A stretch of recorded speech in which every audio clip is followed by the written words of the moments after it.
Oh, my God, look who's here. Okay. I'm going to have some fun here because, Nolan, what are the Aggies? They're 3-6 now, is that right? That's Huh? would be Three, correct. 3-6? 5 losses in a row. Dang, man. There's Quentin. I forgot he's an Aggie. Dadgummit. Oh, man. Okay. We're going to call this meeting of the Policy and Audit Committee meeting to order. It was posted as required by the Texas Open Meetings Act. The first item is public comments for agenda topics. Do we have any? Committee Chair, there are no public comments for agenda topics. Oh, thank you, thank you. The next item is discussion of the 2021-22 independent financial audit. Julio Cavazos. Thank you, Mr. Powers, Dr. Neola, board members. Quentin Anderson from CARS, Rick and Ingram is here to go over the 21-22 financial audits they just completed. We did meet with the superintendent last week, so Quentin's going to go over a brief review of the financial audit for this year. Quentin? I thought you could easily handle not having cash. Oh, okay, thank you. I need all the help I can get. All right. Touche. He's the only Longhorn that's technically challenged, the only one. I guess I asked for that, so. That's right. You are like man of the century at the chamber event, so, right? Oh, okay. Congratulations on that. Thank you. We're here with the annual comprehensive financial report, and I'm here with my audit manager, Julio Martinez, and he worked with a lot of your staff, with Ida and Ashley, and with Raymond, and a lot of other people throughout the district, along with your Julio Cavazos, to pull together this annual comprehensive financial report. So I'm going to highlight some of the things that are in it. The report's on the screen too. I don't know if you guys see that in your computer, but we can use the booklet as well as the screen. So one of the things I would take you to after the introductory section tab is, I'll take you back to page 11, and you'll find that you guys have applied for and received, the certificate of achievement for excellence in financial reporting. I think it's year number 12. That's correct. And so, the GFOA has reviewed your report for the prior year and critiqued it, gave recommendations, which you've implemented, and your financial statements, are equal or exceed, any of the governmental financial reporting requirements for local governments. That's important for you guys, important for third-party users of your financial statement. I always want to make sure you all are aware that your finance department goes the extra distance to have this comprehensive report. Let's take a look at page 17, and that's the independent auditor's report. Okay, and so the independent auditor's report renders their opinion on the financial statements. You engaged us to review your financial information and determine whether or not it was fairly presented in all material respects, in accordance with generally accepted accounting principles. And so our opinion, which is presented first, and the second paragraph shows that yes, your financial statements do fairly present, the district's financial position and changes in your financial position over the past fiscal year. The report goes on to talk about, the things we do in order to form a basis for our opinion. That last paragraph on page 17 is new in the current year. You implemented some new accounting standards that all local governments have been implementing. GASB statement number 87 has to do with leases, and you have various pieces of equipment, primarily copy machine type equipment, where you have leases that you've been treating as monthly operating expenses, and changed the accounting standards for that.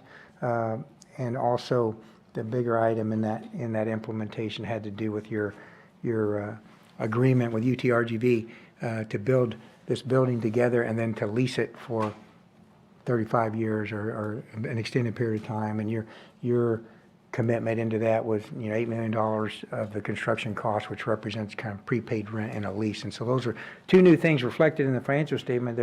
They're new because the standards changed and you were required to implement it, and you have them. There's some disclosures within the notes of the financial statements that talk about that in detail. So you don't usually have an emphasis of a matter. The only reason I pointed out, because you implemented that new standard. So the rest of the opinion, continuing on page 19, talks about management's role and our role in designing our procedures. There's nothing new in either one of those roles. This just kind of gives an explanation of what we each do. There is required supplementary information in your report, required by the Governmental Accounting Standards Board, and then there's some additional supplemental information that is included within your financial statement. Some you choose to present, and some TEA requires you to present. We'll look at some of those schedules in our conversation. So.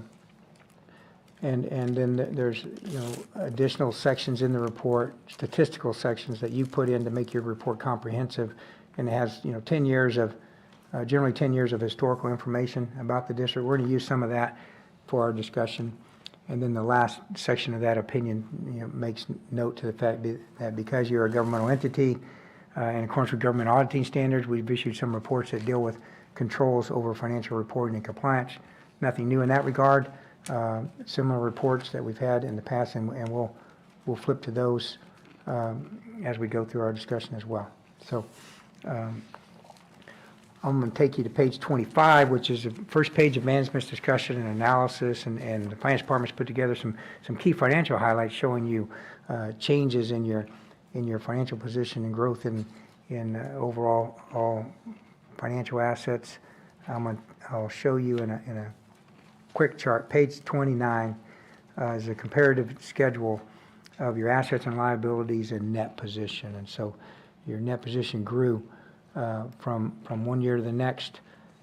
Overall total assets about $337 million, comparable with the prior year at $325. And this is a consolidated presentation of the district as a whole.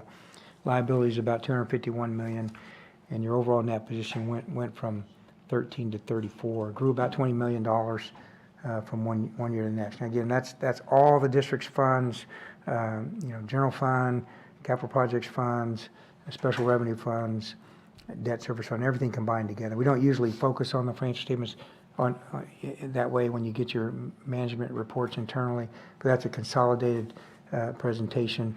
I'm going to take you to a fund level chart. Let me take you right to, let's go to page 34.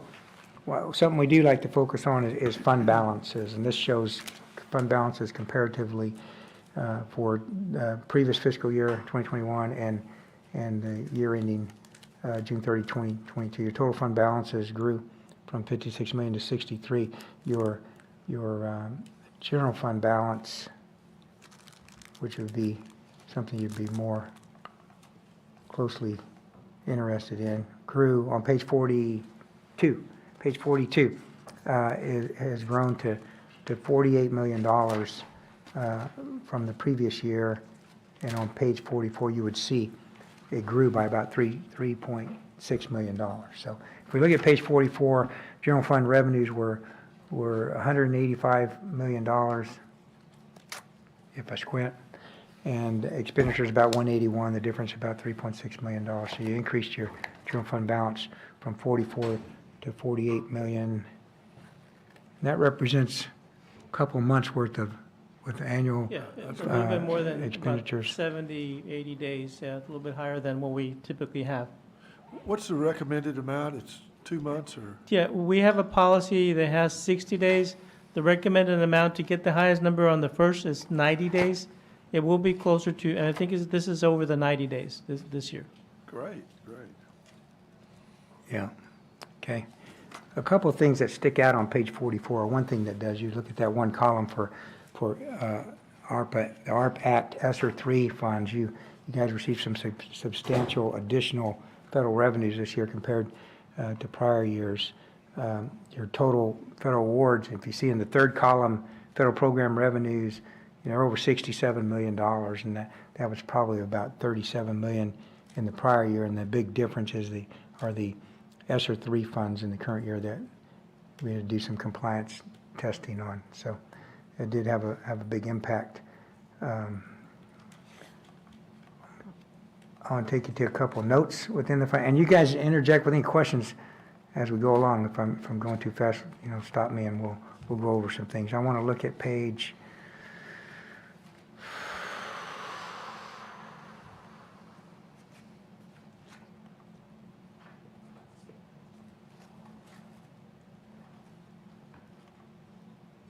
72. In the notes to the financial statements, there's a footnote on capital assets. And so a lot of things you do during the fiscal year don't end up as expenses, but they end up on your balance sheet as additional assets. And so on page 72, you've got a footnote that shows changes in capital assets from one year to the next. And so you had completed, if you look at construction in progress, you ended up completing Treasure Hills Elementary and a few other projects, and ended the year with not a whole lot of money, of amounts left in construction in progress, about $3 million. The rest of that was placed in service and added to buildings and infrastructure during the year. And, so, another note I want you to look at, 73 is the new footnote on right to use leased assets. That's GASB 87 implementation. And so your interest in that building was a little over $8 million in expenditures, and that's a right to use asset, and it will be amortized over the term of the lease. And then you see the leased equipment. Both of those were added in the implementation of GASB 87 in the current year. Page 74. This important stuff, long-term obligations, no new debt, right? Read my lips, no new debt. Heard that before, right? One day you'll call Dave Ramsey and say, there's no more debt, we're debt-free, but not for a while. But there were no new debt issuances, no refundings, and so this is a change in your long-term obligations. And there's several pages of footnotes that go through each one of those if you keep going. One more time. What's our total debt now? I missed that number. 127 million, They're at the ending balance on the very third, is that it? yes, ending balance, you have 106 million in general obligation bonds, if I'm looking at that correct, on page 74, right? Right, I don't have to look at the screen because I have a book. 106 million. And then you have some maintenance tax notes, Got it. So and then you have another 14 million in other items, premiums on bonds and things of that nature. But total of 127 million. You started the year with 137, so you paid 9.9 million in principal payments on long-term debt. So the next several pages of those footnotes give you some detailed amortization schedules and your debt service requirements, all of which you guys budget for kind of on an annual basis. And basically, Julio, I mean, we don't foresee any reason to take on new debt in the foreseeable future, right? I mean, so Not in the, so that's going to continue to come down and down. not in the near future yet. We our goal is to try and pay off the bonds. I think that the earliest some bonds come off is in 7 years, so we'll be able to realize some savings there. At that point in time, if there's some additional needs, you could, do a bond at no increase to the taxpayer. And Dr. Noyola, I know we've had offline conversations about this, but, perhaps if we have this discussion with our financial advisors, I think it'd be nice to even have Quentin here for that discussion, if nothing else, just to listen in, and if not to partake in the conversation. But I think it'd be nice to hear from our financial advisors as we're kind of looking to the future, 7 years from now, and getting whatever that amount of pennies, 8 pennies or 9, whatever it's going to be. And then looking at because I think they're going to need, obviously, district's input for that. What are the needs of the district, the facility needs, this, that, the other, whatever. But it'd be nice, because they deal with districts all over the country and all over the state. And it'd be nice to kind of get an idea with our total budget and our debt, and sort of, essentially what's our long-term you know, how are we on our debt capacity? How are we on our, you know, on that type of deal? Because I don't know how we compare to other districts our size. And I'd like to get their take, especially that now that we've sort of gotten rid of our dependence to a bond cycle every 10 years with the TRE and the annual money that we're getting in.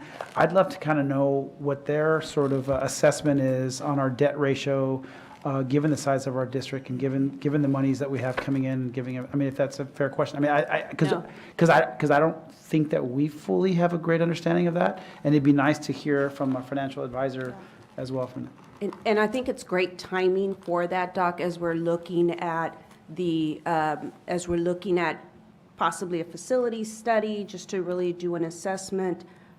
We have our, gosh, my mind just went blank, Julio. Financial advisor? No. Our Or Our- demographic Our study? demographic study? Thank you.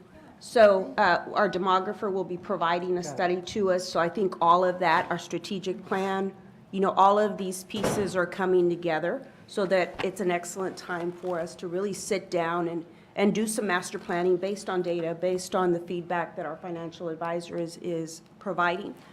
Because there are a lot of things that we're looking forward to, especially as we're starting the strategic plan process. So all of this data combined with feedback from our advisors, I think it's just good timing for us to be looking at that. Thank you. Yeah, Dr. Neal and I did meet with our financial advisors last month and just kind of, you know, get a little bit of analysis from them on our debt capacity and, you know, what we can do as, you know, we move forward. But as Dr. Neal mentioned, we can certainly bring that back to the board. Sure. Thank you. Yeah. Sorry. And no, that's a good question. And the good thing about you choosing to do a comprehensive annual financial report, jump back to page 168. 168, 169, 170, 171. Those schedules give you a lot of information about, your debt, your debt margin, and the changes in what your debt's been over the past 10 years. And your financial advisors and bond counsel, they look to these schedules, particularly page 170 and 171. They'll look at these schedules and kind of look at your debt capacity and your ability to have and service additional debt. So one of the reasons you do prepare some of this statistical information is exactly for that, these third-party users. Quentin, am I reading this correct? The last line that says on page 161, it says debt margin as a percentage of the debt limit. So in other words, 83.74, that's pretty much the amount of debt we have available? Is that correct, or of that total? I mean, so I just want to understand what that means. Yeah, if you look at the schedule, and Julio may have to jump in and correct me here, but, you have, let's look at 2022, $433 million in legal debt margin. You have applicable debt margin at $84 million. And so you've got capacity, you've used up, your debt margin as a percentage of your total debt limit is about 80%. So Yeah, so. I read that to mean you have about 20% Correct. potentially. So the debt limit is 10% of the assessed valuation, so we have still 83% that we can still access if we needed to. Okay. We do have a low debt compared to our overall assessed value. Right, so, Mr. Foss? Potential debt margin is going up, so we could access more funds. Yeah, that's the way I'm looking at it, right? You want, you want a higher number here, correct? Yeah, that's correct. Yeah. Right, so what Mr. Foss was talking about, if you look at your assessed valuation for 2022 on page 169, $5,180,631.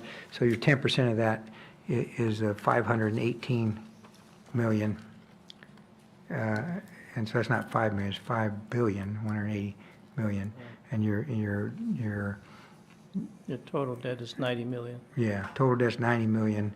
And then you've got some money in your debt service fund, part of the fund balance restricted for debt service, and that gives you the applicable debt margin. So, yeah, so they're saying, our legal debt margin is 433 million. Correct, yeah, Yeah. that we could. Technically, of course, yeah. And these are general obligation bonds, right? These are the bonds that we go out for the voter and ask for their vote.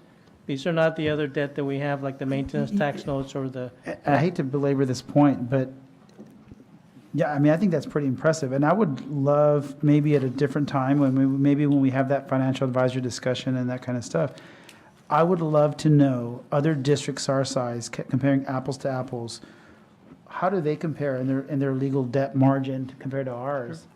You know, because, I mean, I think there's been some comments in the community that may not that mischaracterize our indebtedness. Okay. And so I just would like to just have the facts and just understand, how do we fare on our debt? I think that's an analysis that yeah. we can do, you know, just trying to see what's out Yeah, there. I mean, I think it's a great discussion to have, just to look at the health of our you know, of our district. And then, of course, as Dr. Nola alluded to, just, I mean, it's perfect timing right now with the strategic plan, with the demographic assessment, with sort of looking at, you know, short and long-term, you know, facility needs. I mean, it's just perfect timing to have this kind of discussion, so.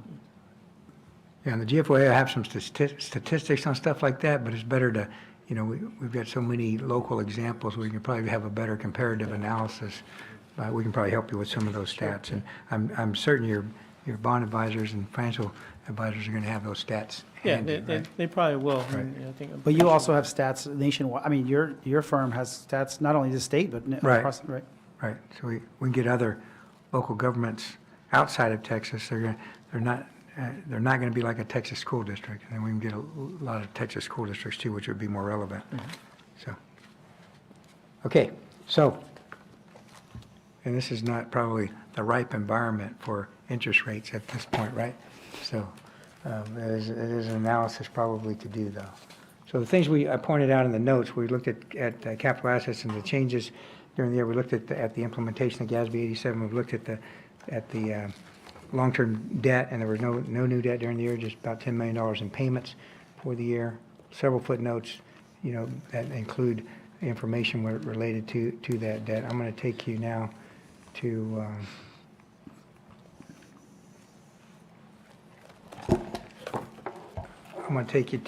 you've got a tab called TEA required schedules, okay? So flip back there, page 131. This is, you know, kind of something that has a big impact on your ability to service debt, right? Your property taxes, and this shows your property tax rate for the past several years, and the changes in the rate, the changes in assessed valuations, and so that would be important stat for the user in terms of looking at what your tax collections are for the general budget of the district and for debt service too. So that's a useful schedule. I want to take you now back to the section called statistical, the statistical tab. And I'm going to take you to page 144 and 145. So this is kind of a recap over 10 years of your revenues and change in that position. And you'll see in the 2022 column, you have, you know, 169 million in revenues. That's down from the prior year, and a lot of that is in funding coming from the state because of decline in enrollment. That dropped, and some of that was made up by the increase in federal grant awards. So the increase in the ESSER funds that we saw that came available. So let's take a look at 146 and 147. This is a running recap of your fund balance, and so it shows all your governmental funds, your general fund, which is at $48 million at June 30, 2022. And again, we saw that it grew from $44 million. And all your other governmental funds, most of which are restricted. Your special revenue funds are restricted for a purpose, and debt service funds are restricted for a purpose. Your overall governmental fund balance was about 63 million, almost 64. So, page 149 might be the last stat section I look at. It'll show you also the revenues by source over the past 10 years. You can see how property tax revenues have changed and the foundation revenues have changed. You see that drop in per capita foundation from 130 million to 118 million. That's been directly impacted by ADA.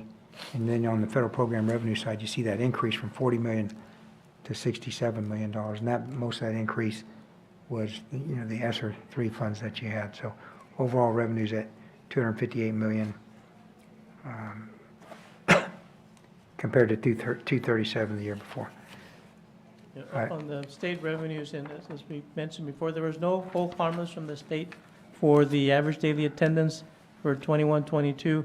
Our attendance rate was, quite a bit lower than what we typically have, and that's why those revenues are a lot lower than previous year. Right, and then to relate the revenues to your expenses, look at page 150 and 151. There's a 10-year schedule, and you see by function. So obviously, the biggest part of your expenditures are in instruction and instructional-related services, $127 million, comparable to the prior year. That's what you're in the business of doing, right? Instruction. So then there's instructional and school leadership at $18 million. You slide over and see your debt service principal and interest payments and how they've changed over the years. And capital outlay is variable each year depending on the projects that you have in progress at the end of the fiscal year. But your total governmental fund expenditures, they were $250 million on page 51 compared to 246. All right, that's a lot of financial information. I'm going to take you back to the last tab in the single audit section. There's some, I can't keep up with there's some compliance reports that we have prepared. Besides this being a financial report, it's also a compliance report. And the first report on page 183, because you're a governmental entity, Texas School District, we were required to look at controls over financial reporting and compliance in accordance with government auditing standards. I'm almost there. There you go.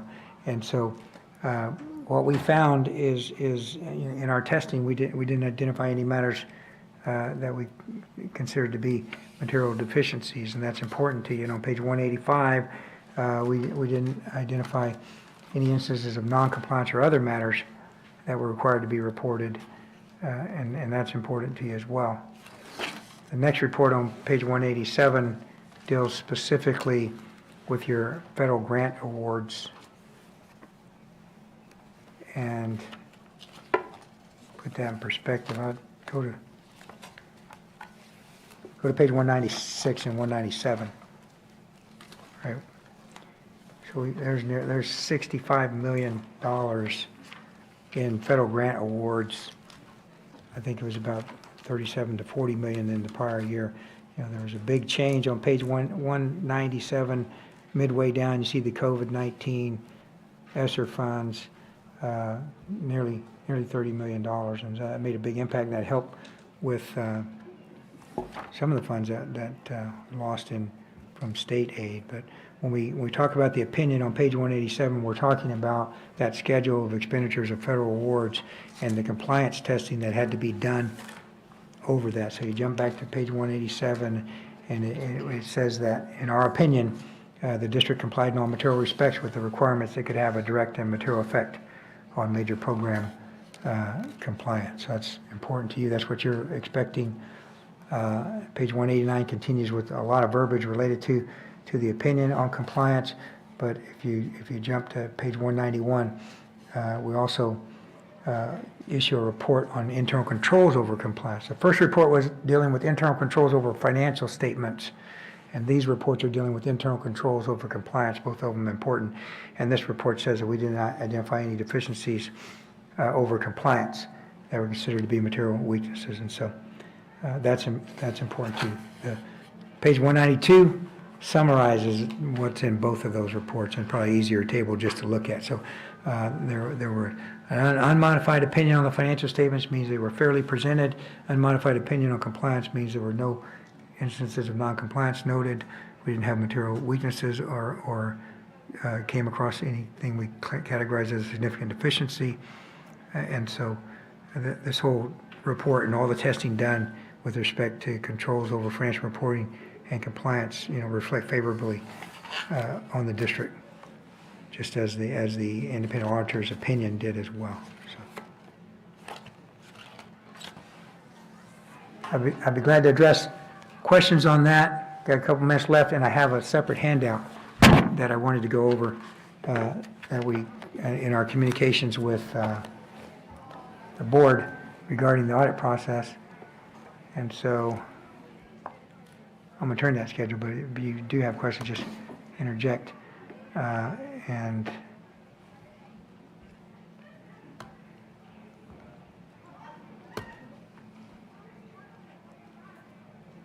okay. So this required communication, similar document that we've issued to you each year, and it does talk about, our responsibilities under government auditing standards and under the federal uniform guidance, and it talks about judgments and accounting policies and things that are relevant to an entity like yours. And it talks about the implementation of GASB 87. There was nothing unusual in your accounting policies or practices for Texas school district that wouldn't be appropriate. And so we did work with your district and had a few adjusting entries that you provided during the audit process, and those have been reflected here and included in the management representation letter for you as a board. I'm going to jump back to the internal control findings section and go over those matters. Page 22 is a letter saying that, we didn't identify, again, any material deficiencies, but we had some recommendations beginning on page 23, and we reviewed these with management, with the superintendent. These were matters that we considered improvement points, suggestions on things that you could do that improve the accounting process. We made some comments dealing with your record keeping on capital assets and some adjustments that you needed to make in your self-insurance fund. We had a comment about recording reimbursements in the food service program, nothing of any kind of material nature. And then we made a recommendation in being sure that your capital asset records are able to identify assets that are acquired with federal funds. We made a suggestion on how to ensure that's properly documented. So none of those were considered deficiencies. They were recommendations for improvement. We went over those with management, and they've provided with each of those recommendations management's response on how you might address each of those matters. So that's it on my side. We appreciate the hard work that your personnel put in helping our staff and me to get to this point where we could present this statement, and working close with our audit manager and our audit staff to get this presentable for tonight.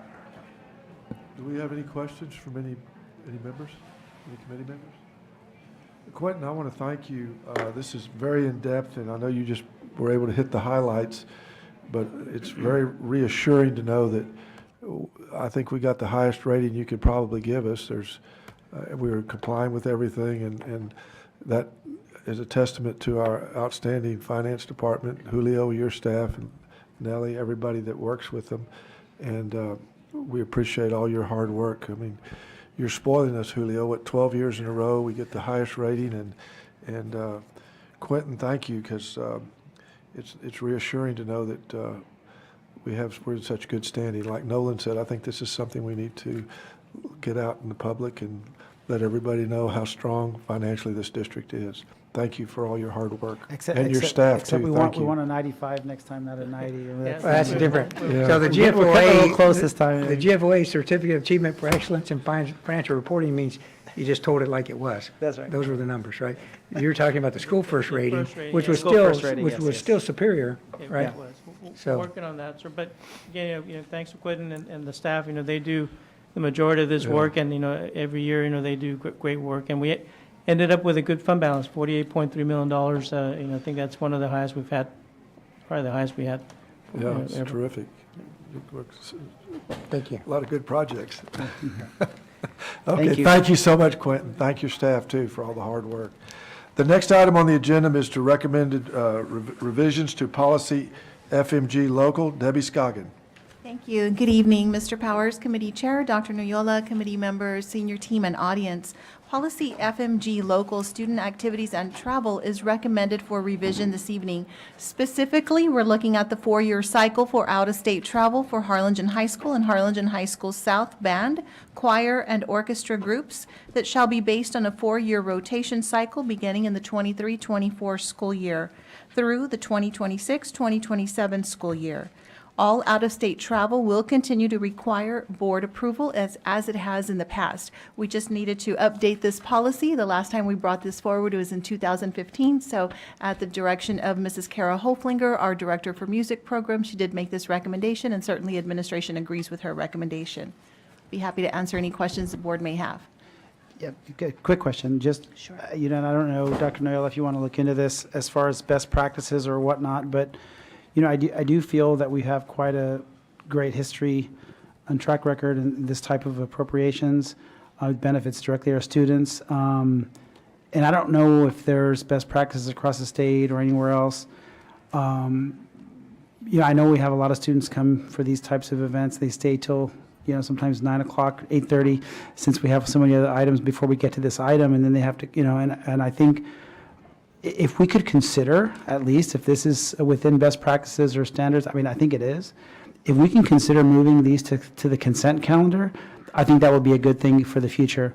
We can always track it in other ways to make sure that we're doing everything, you know, by the book and everything. And that's something that this board can oversee with its oversight function. But I would think that it's something that would be a good practice to move it into the consent calendar for these trips, for these student, for these amazing student experiences, for all their accomplishments and their hard work and everything else. So anyway, just that's my only comment. Thank you.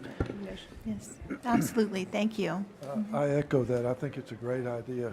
So, okay, anything else? Any other questions? I do have a question, I'm sorry. It's a microphone. So it's my understanding they're going from every other year to every 4 years? Yes, that is correct. And then, but that if there are other opportunities that come up in addition to their sanctioned every 4 years, that can come to the board for approval? Yes. Yes, absolutely. Okay, Yes. thank you. Yes, thank you. Anybody else? Okay, if there's no other business before this committee, we are adjourned.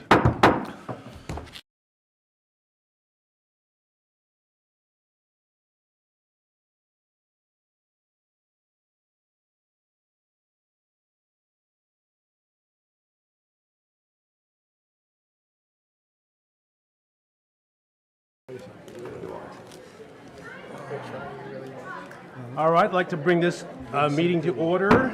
This meeting, the November regular board meeting is now in session. The time is 5:29, 5:30 p.m. And it has been posted in accordance to the Opens Meeting Act. Yeah. At this point in time, we're going to wait for some of the people to come into the room.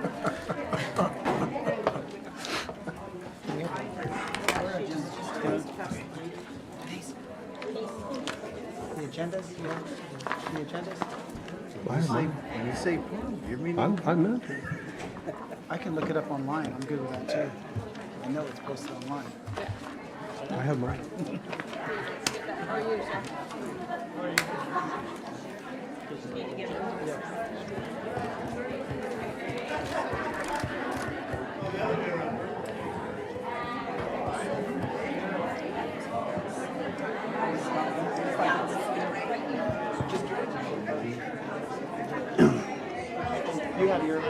You have yours? I have mine. Okay. I thought everybody had theirs, sorry. She didn't pass it out. That's fine. She's bringing up. That's fine. We're good. We're good. We can start. All right, at this point in time, I would like to establish a quorum. We do have a quorum. And at this time as well, I'd like to take a moment of silence, if you will. Thank you.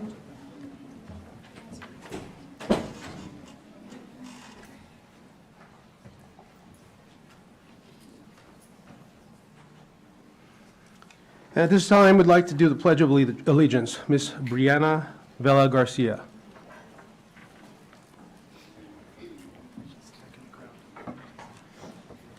Good evening, Mr. President, board members, Dr. Noyola, administration, and audience. Tonight's pledge will be led by Gray Rios, a 5th grader from Stewart Place Elementary. Gray has been doing some amazing things on her campus. She serves as a student advisory council representative and participates in robotics. Gray also enjoys reading and drawing. Whatever she does, she always enjoys being a role model and loves spending time with her little brothers. When Gray grows up, she'd like to be a pediatrician. Ladies and gentlemen, please help me welcome Gray Rios.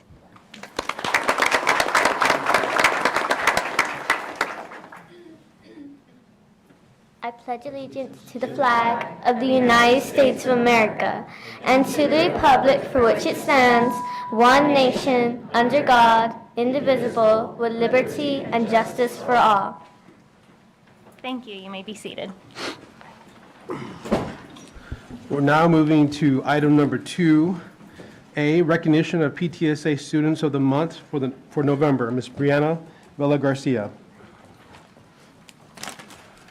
Mr. President, board members, Dr. Noyola, administration, and audience, this evening I will be recognizing our November PTSA Students of the Month.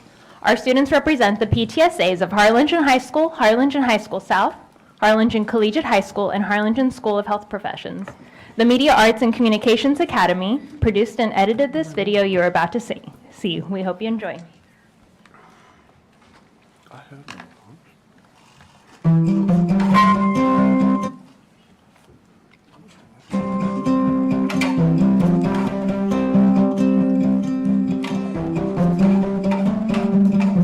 on the varsity soccer team, and I would say I'm a leader on the team. I really like to be active and just be an athlete. I do want to be successful in life and just make my own money. If I'm going to go to college after high school, I'm going to go in for business, and I want to be close, so probably around San Antonio area if there's a college. So I'm currently in the business and industry practicum, so I'm interning at the Greater Chamber of Harlingen, and it's such a great experience because I'm learning from individuals who are so passionate about bettering the community of Harlingen. At school, I am currently serving as the Harlingen FFA Student Advisor as well as the Area 10 FFA Vice President. I'm also involved in NHS, DECA, and Student Council. Being in the top 1% of my class, I plan to attend Texas A&M University in College Station and major in agricultural economics. I also plan to study abroad during college to learn about the different regions across the world. I'm very passionate about the agriculture industry. I'm currently serving as a Texas 4-H livestock ambassador, and so anything having to do with agriculture, I'm all in, and I love learning more about it. I'd love to thank my mom and dad because they really have pushed me to where I am today. Without them, I definitely would not be as successful.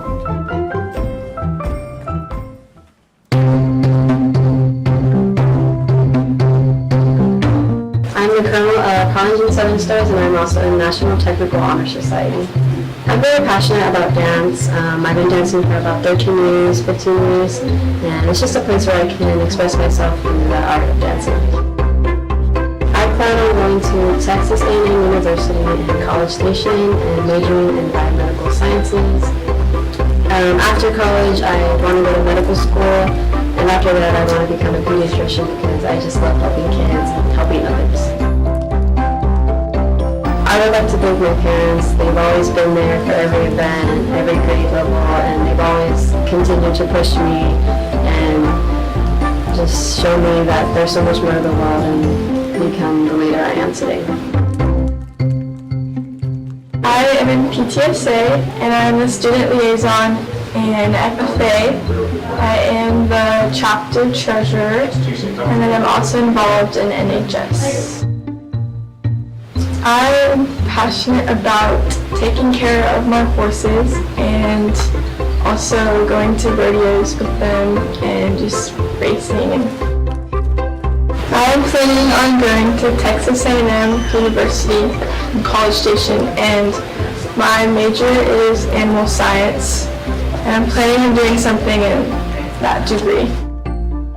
I would like to thank my parents for pushing me and encouraging me to always try my best.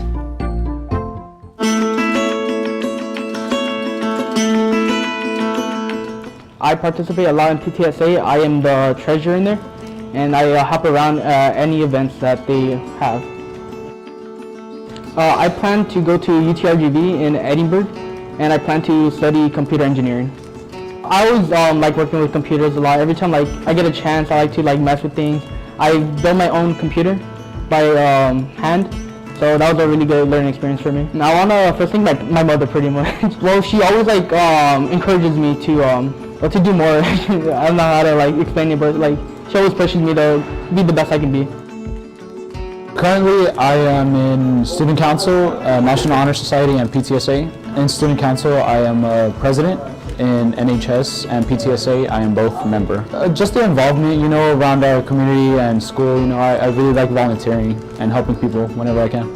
I'm really passionate about physical exercise and, like I said, just helping around as much as I can, being around friends, family, and spending time with them. Once I graduate high school, I want to attend Texas State Technical College here in Harlingen. I want to go into the nursing program to be a registered nurse and later a travel nurse. Well, my brother's a registered nurse. He just graduated about 2 years ago, and I guess the fact that I really like helping people and I like communicating with people a lot, I guess that'll make me a really good fit to do that. Well, first I want to thank my parents for always pushing me, even in elementary they would always tell me that I was meant to do more and I should always push myself to my limit education-wise, and I did, and that's why I'm in the position I am today. And secondly, I want to thank my teachers as well for not giving up on me.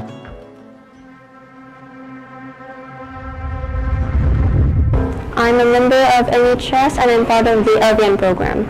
I'm passionate about playing the flute. I like to volunteer at my local church and helping out with church activities there. I plan to go to UTRGV majoring in nursing, and I'd like to one day become a nurse anesthetist, CRNA. I'd like to thank the other LVN students. They're funny and weird, but at the end of the day, we all help each other out. I am the president of the class of 2023. I'm the president of Phoenix for Christ, and I'm the parliamentarian for NHS, and I also participate in book club. I am passionate about my future and about my faith. I'm planning on going to Texas A&M in College Station, and I plan on majoring in basic kinesiology, where I can go to medical school and become an allergist. I would like to thank my teachers for always helping me when I needed them, and I would like to thank my parents for pushing me to do my best.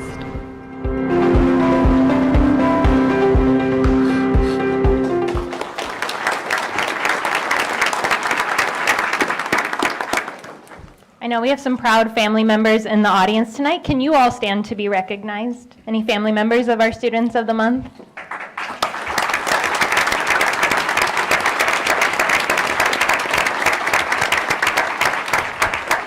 This project would not be possible without our Harlingen City Council PTA. So on behalf of the organization, I'd like to welcome Student of the Month Chair Samantha Ortega to join Dr. Muniz and Dr. Noyola for photos with our students.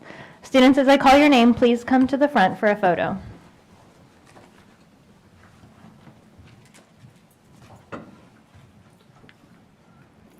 From Harlingen High School, we have Avery Fawn.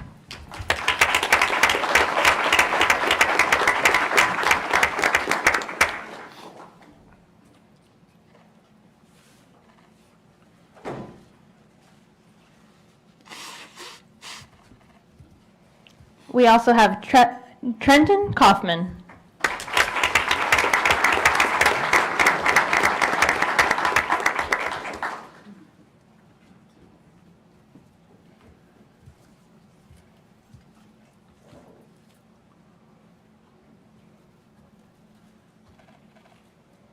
From Harlingen High School South, we have Madison Myers.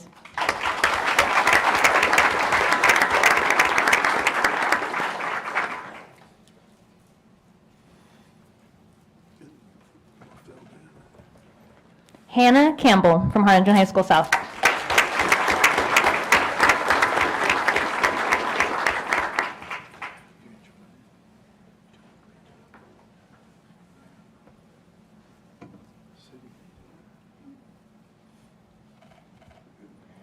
From Harlingen Collegiate High School, we have Jonathan Navarro.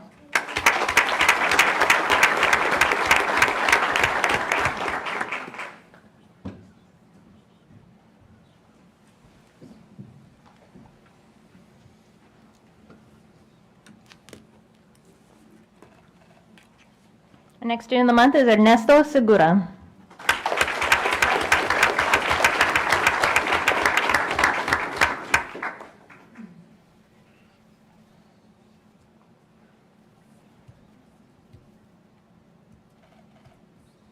From Harlingen School of Health Professions, we have Ava Alexander.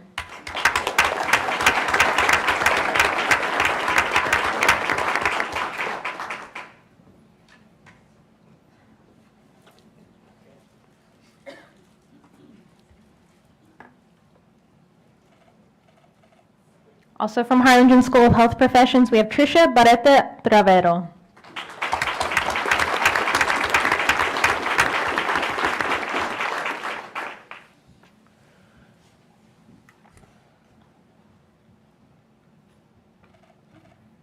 I'd like to invite our Board of Trustees to come forward for a group photo now.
All right, what's up, guys?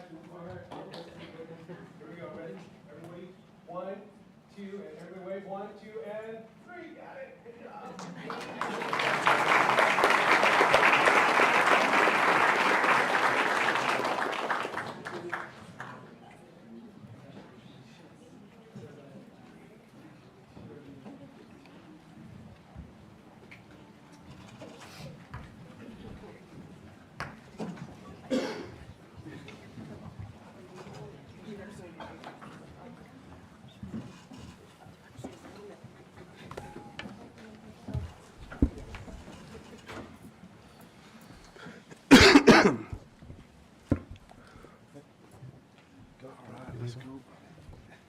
Mr. President, may I say a few words? Absolutely.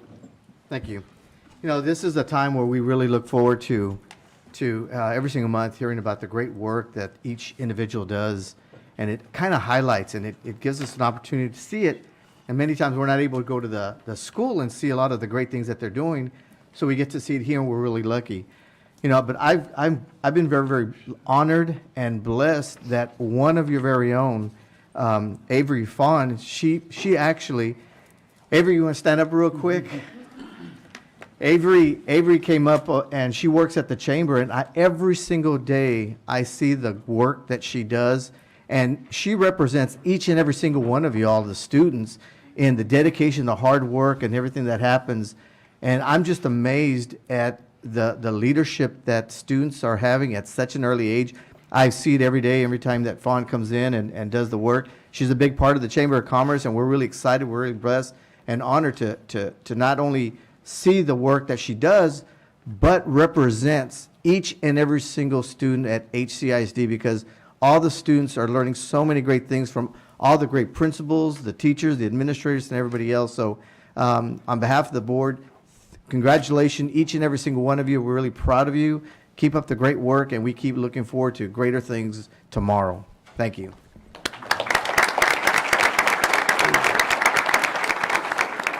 Congratulations, students. Good job. Phenomenal. Don't want to point out that Texas A&M was amazing representation, but I will. Gigam, Now on to item number 2B, recognition of TAA distinction designated schools for the 2021-2022 school year. Dr. Joseph Villarreal and Lori Romero. All right, good evening, Board President, board members, Dr. Noyola. This evening, we'll be recognizing the hard work and efforts exhibited by our campuses that resulted in particular acknowledgments by the state's accountability system. Each year, the Texas Education Agency acknowledges districts and campuses for outstanding achievement based on the outcomes of several performance indicators in the distinction designation system. Districts and campuses earn distinction designations that are awarded for achievement in several areas and based on performance relative to a group of campuses of similar type, size, grade span, and student demographics. Distinctions may be earned in the following categories: academic achievement in English language arts reading, academic achievement in mathematics, academic achievement in science, academic achievement in social studies, top 25% comparative academic growth, top 25 comparative closing the gaps, and post-secondary readiness. Campuses receiving distinctions for the performance for the 21-22 school year are as follows. And at this time, Board President, Dr. Noyola, if you'd please join us up front. I will call out each campus and the distinction that they earned. And so I ask that the campus and all representatives from the campuses please make your way over here so that we can take a picture. We will begin first with Harlingen High School, recognized for top 25% academic growth.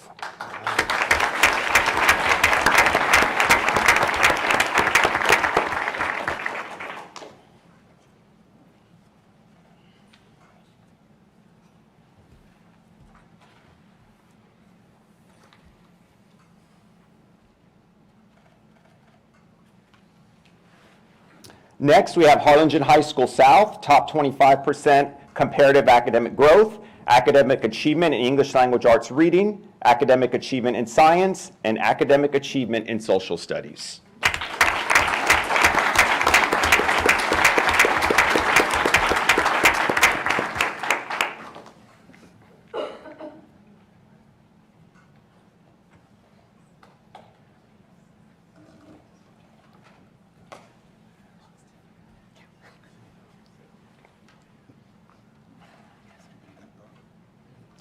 Next, we have Harlingen Collegiate High School, academic achievement in English language arts reading, academic achievement in science, academic achievement in social studies, top 25% comparative academic growth, as well as a post-secondary readiness distinction.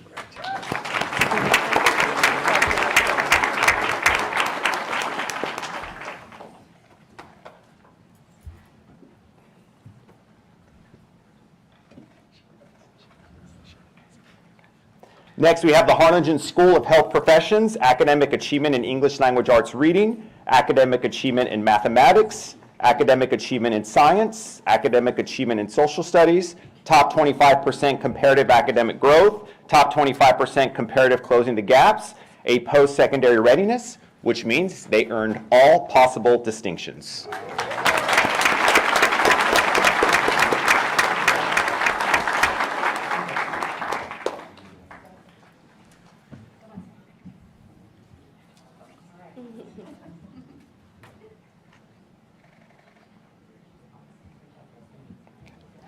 Next, we have Dr. Cano Freshman Academy that earned an academic achievement in mathematics.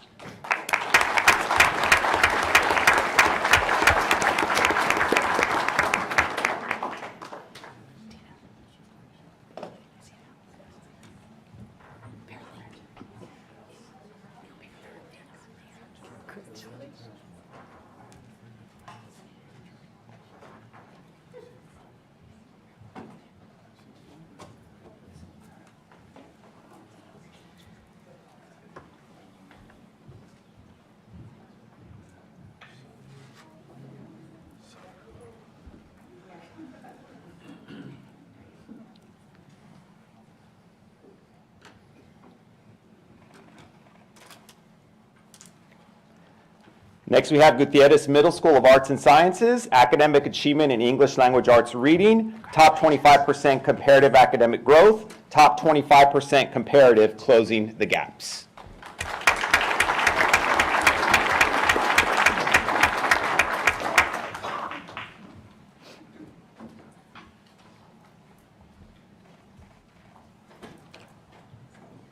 Memorial Middle School, academic achievement in English language arts reading, academic achievement in mathematics, academic achievement in science, top 25% comparative academic growth, top 25% comparative closing the gaps, and a post-secondary readiness distinction.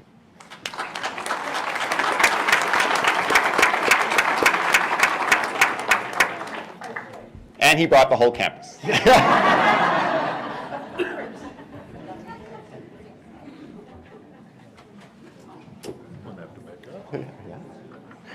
Hey, they outdid you all?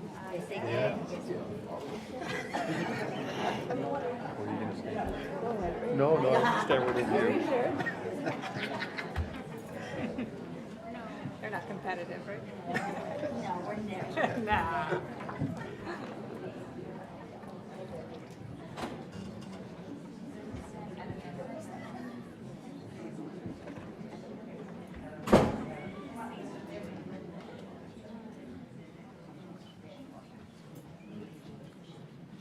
Did you ever do? I heard there was some shaking. Guess where I'm going again?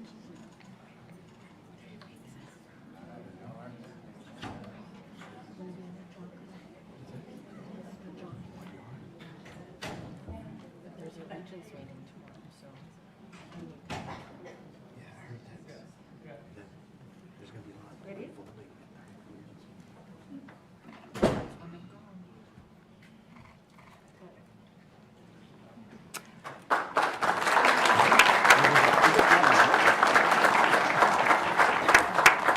Next, we have Vela Middle School, academic achievement in mathematics, academic achievement in social studies, top 25% comparative academic growth, and top 25% comparative closing the gaps.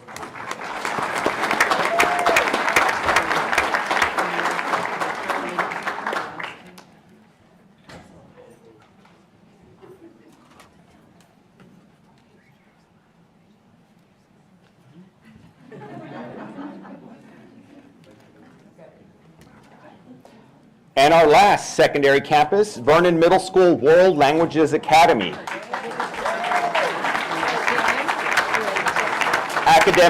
Academic achievement in English language arts reading, academic achievement in science, and academic achievement in social studies.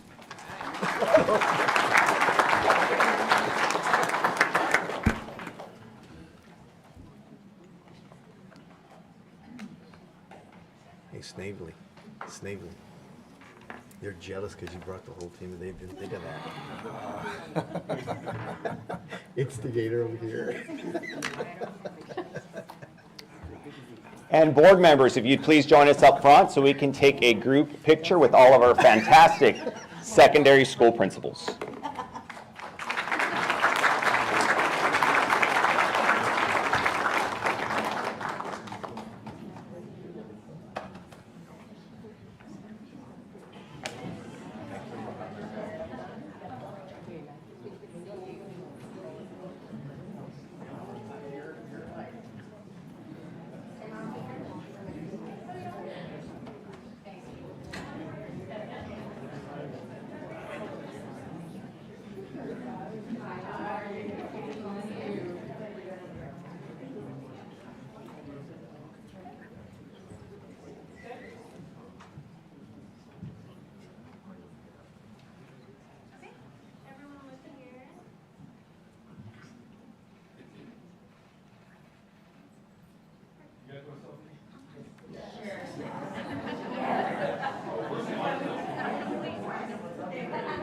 Everybody wait, 1, 2, and 3, here we go.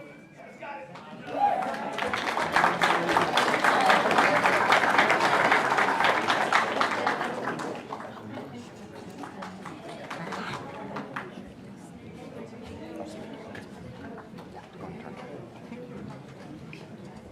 At this time, I would like to ask Ms. Laura Romero to join me up front as we will be recognizing our elementary campuses.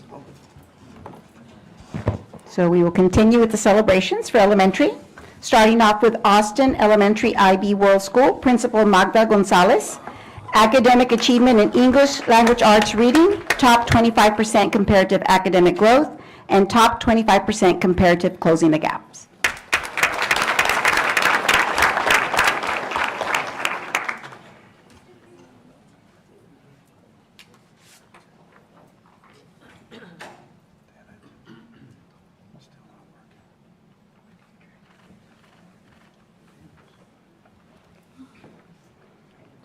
Bonham Elementary, Principal Minnie Ramirez.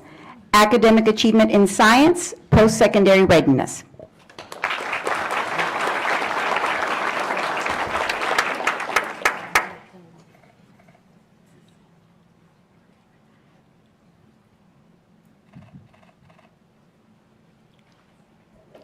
Bowie Elementary, Principal Jamie Galan. Academic achievement in English Language Arts Reading, academic achievement in mathematics, academic achievement in science, top 25% comparative academic growth, top 25% comparative closing the gaps, post-secondary readiness, earning all 6 distinctions.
I don't see, yeah.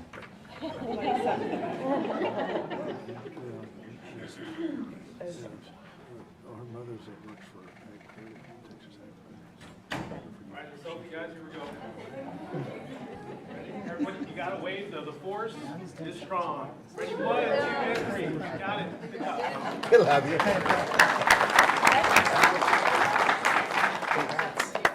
Great job. Great job.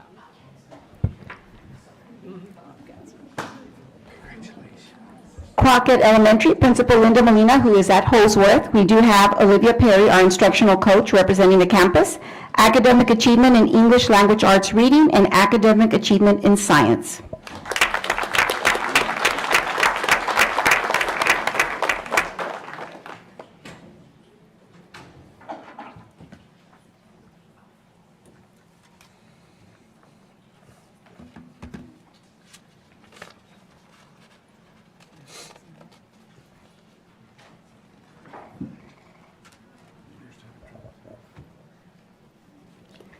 Dishman Elementary, Principal Irma Davis.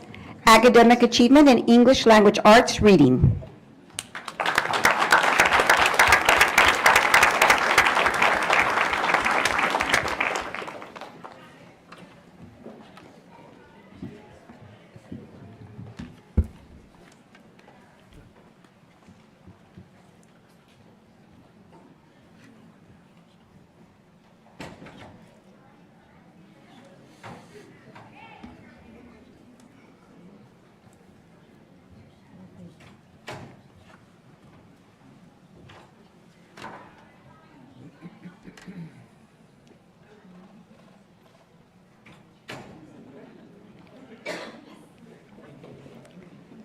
Lamar Elementary, Principal Rebecca Rodriguez. Academic achievement in science, top 25% comparative academic growth.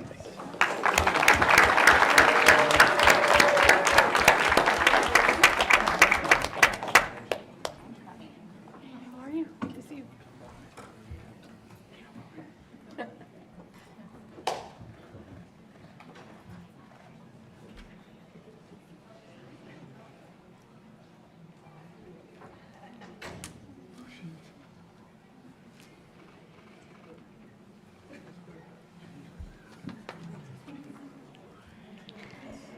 Lee Means Fine Arts Academy, Principal Melissa Almaraz.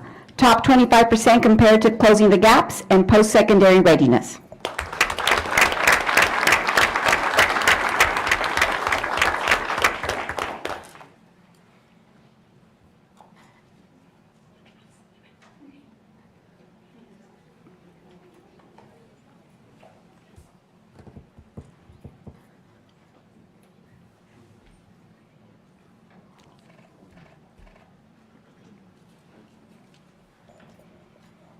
Long Elementary, Principal Bobby Hushin, academic achievement in mathematics, and top 25% comparative closing the gaps.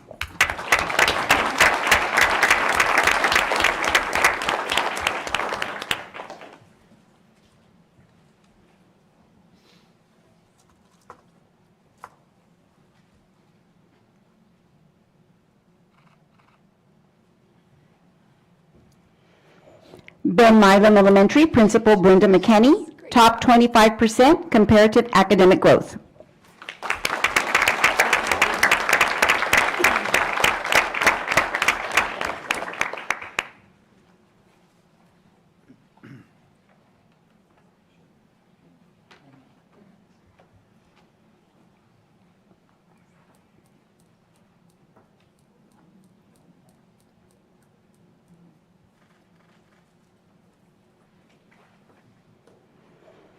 Dr. Rodriguez STEM Academy, Principal Adriana Ariano, they do not have a representative there in Holsworth, her team, but I want to recognize them anyway.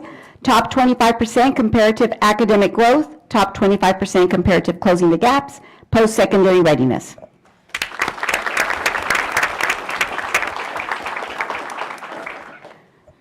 Travis STEM Academy, Principal Mindy Sanchez, academic achievement in science, top 25% comparative academic growth, top 25% comparative closing the gaps, and post-secondary readiness.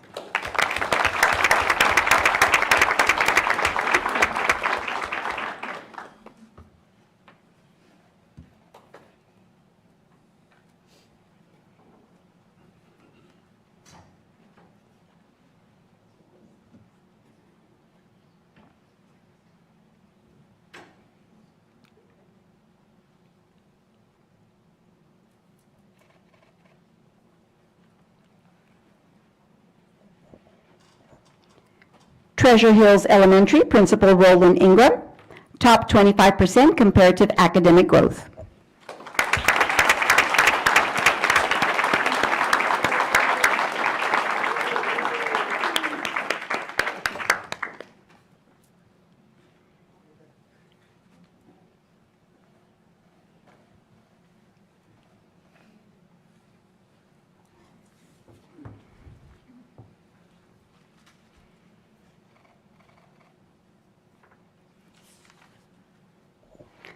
Zavala Elementary, Principal Ociel Ochoa.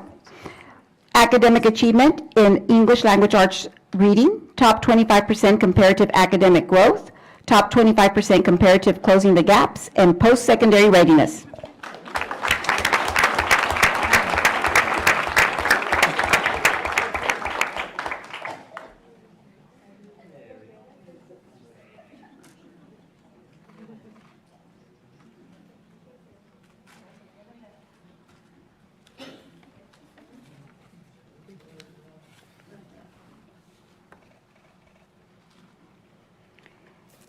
If we can have the rest of our board members join us for a group photo, please, with all of our elementary principals.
President, Yeah, go ahead.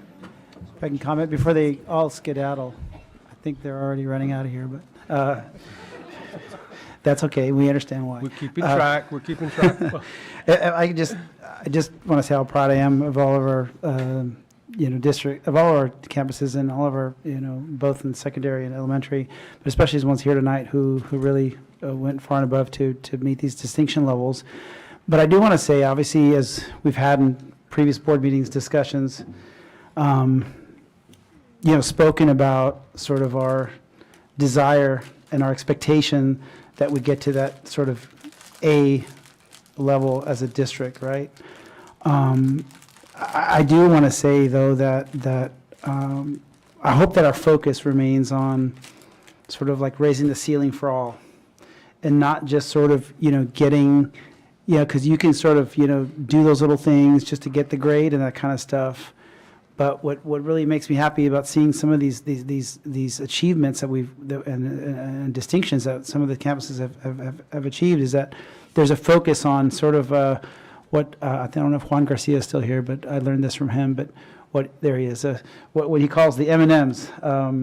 Sort of focusing on sort of like the meets and the masters, right? Getting all of our students to achieve their highest level, and if we do that, everything else will take care of itself.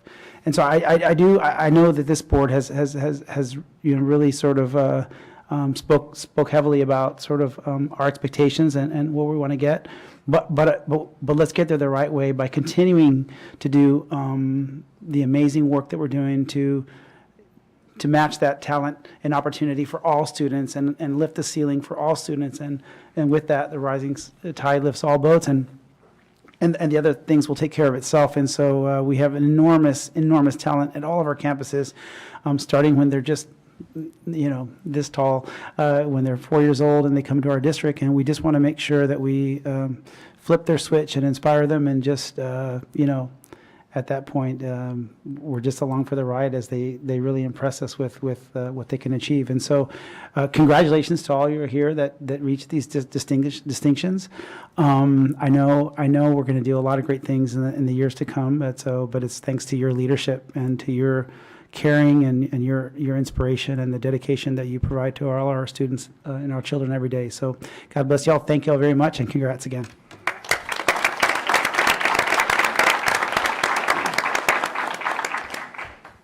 All right, at this point in time, we're going to be going to item number 3, approval of minutes. Do I have a motion for the approval of minutes for the October 11th? Mr. President, I make a move for approval of the October 11th, 2022 public hearing. I have a motion by Javier De Leon, a second by Eladio Jaimes. We're going to let these people leave out real quick. No, they can vote too. Yeah. Go ahead and vote quick, because I got to say something else. All those in favor? Aye. Any opposition? Motion carries. Mr. President, before he leaves, Fernando, no te vayas. Yeah. No te vayas. So first of all, for now everybody left, that's fine, but that's okay. But I just a shout out. So our newest Longhorn in the audience tonight. So this young man just successfully defended his dissertation at the University of Texas at Austin. Let's give him a round of applause.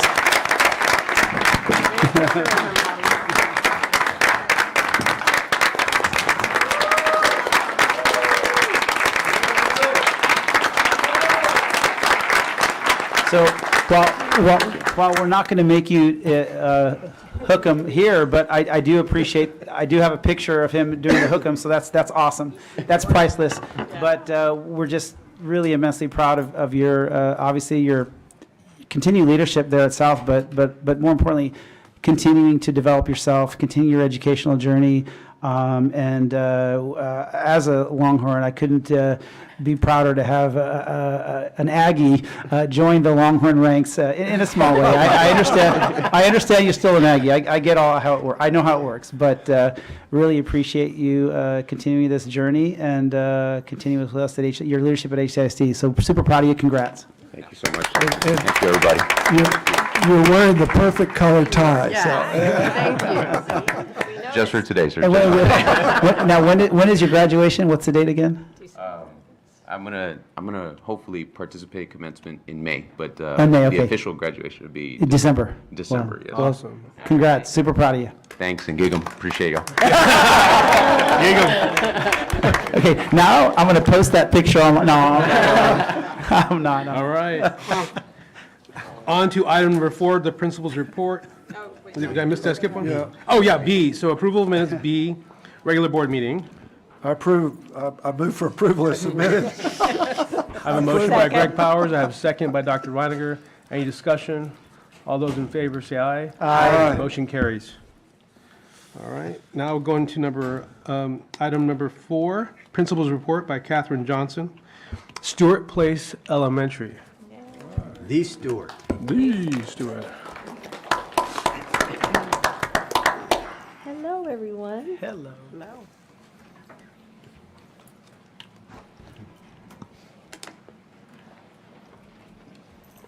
Good evening. It's great to see you all. All right, so we'll get started here, and the first things that we'd like to share with you all are our campus goals for this school year.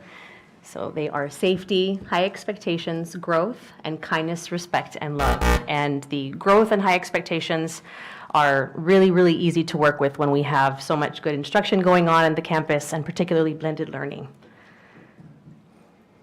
So here's a little bit of our blended learning history. Starting in the year 2020 and 2021, our principal, IC, and the second grade team completed their training. And then the following year, our second grade teachers implemented the station rotations, and guided reading data was what they used to create those fluid student groupings. And this year, our second grade teachers, in their full implementation, are focusing on personalizing their learning. And we now have our first and third grade teachers in the stages of in-depth training and implementation. And students across all grade levels are using data trackers, and they're given some choice for their station rotations. So last year, we ended our year with some really, really good data when it came to our second grade students, and we're very, very proud of our teachers and students. For our Tier 3, our students who are struggling academically, we had 15% of them at Tier 3 at the end of the year, compared to the 27% at Tier 3 across the district. So we're just very proud of them. They overcame quite a bit throughout the year. And then when it comes to our average Lexiles at the second grade level, our students came in at an average of 360 compared to the 510 at the district level. So we have our teachers and our campus to thank for all the great things happening, but we also rely very heavily on our district support. Dr. Rushka, she has been just amazing through all of this, and even though her list of responsibilities has gotten longer and longer, she still makes time for us and making sure that we have everything that we need, so she's just been wonderful. And of course, our IC, Mrs. De Los Santos, does an amazing job of supporting our teachers every day. And then we have our LMS, Mrs. Gomez, and she has allowed to build into her schedule that every other week she's working to support blended learning in every classroom. So she's doing great with that. So we know that we need a roadmap to growth and success, and we do that by using our data trackers. Our students know where they are at, and that's where they're being met, but it's really important that they are fully aware of how they're progressing throughout the year. So we have our students tracking their own data, working with their teachers to have those data conferences, and we are getting to our student-led conferences with their teachers and our student-led conferences with parents. So we're really looking forward to seeing that happen. So here we have a couple of examples of our students tracking their data.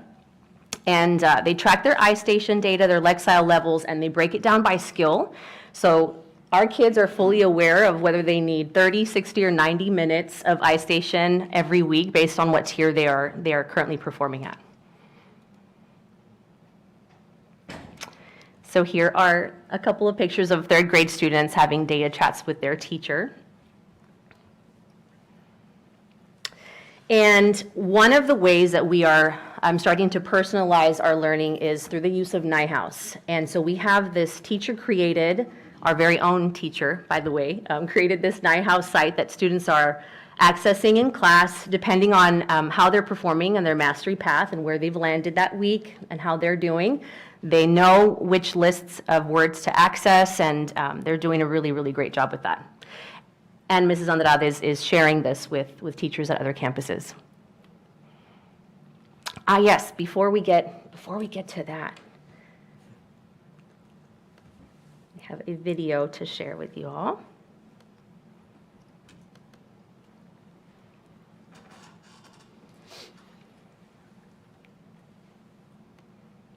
Here at Stewart, we really love our kids, and the kids know that we love them.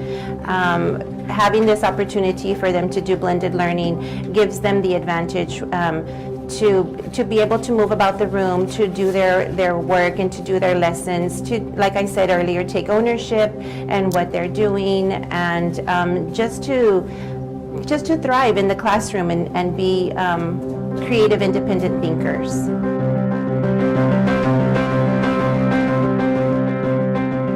Blended learning is so crucial here at Stewart because it really allows our children to focus on what they need. So those students that are at a higher level can keep being challenged and continue to grow. Those students that are in the middle can grow as well. And then our lower students, we can challenge them and get them to close those gaps in their learning. I feel that the students have ownership in what they're doing. They get to choose the activities that they're doing. Of course, we're given bins, so they get to work through their bins. We test our students to find out the data, and once we have the data of where they are, what level they're on, then we're able to start that personalization for them, and then they can keep on working to continue growing and learning. So this is our second year. Last year we were chosen as a pilot school, so it's actually pretty neat because it gives the students that student agency, so they're responsible for their learning, and also it's personalized, so it's based on what they need to know, and so they're working at their own pace. They're not working, as a whole. We do that as well, but when we go into our blended learning time, it's a personalized path just for them. Here at our campus, we personalize based on their iStation data and their scientific spelling paths and their NIHouse pathways. Blended learning is a really fun thing. It's one of my favorite things about school. My favorite is the iStation one. I really like iStation because it helps me learn, and I think it's really fun. It helps me with reading and math. I like to do the triangle right because you get to do like one word, then add another letter. It makes me feel happy because we don't have to stay in our seat. I see this really evolving into our students having much more ownership in their own learning, like I had said earlier. I see them being more confident. I see them working with helping each other. And I just think that they're more excited about coming to school and doing things in a non-traditional way. Stewart Place is one of the best schools I've probably ever been to. I really like it because I like it. It's just I met the most friends I've probably ever had and the best teacher.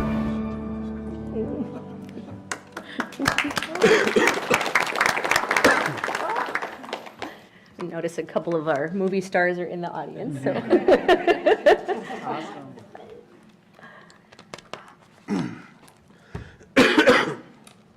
Just so proud of them.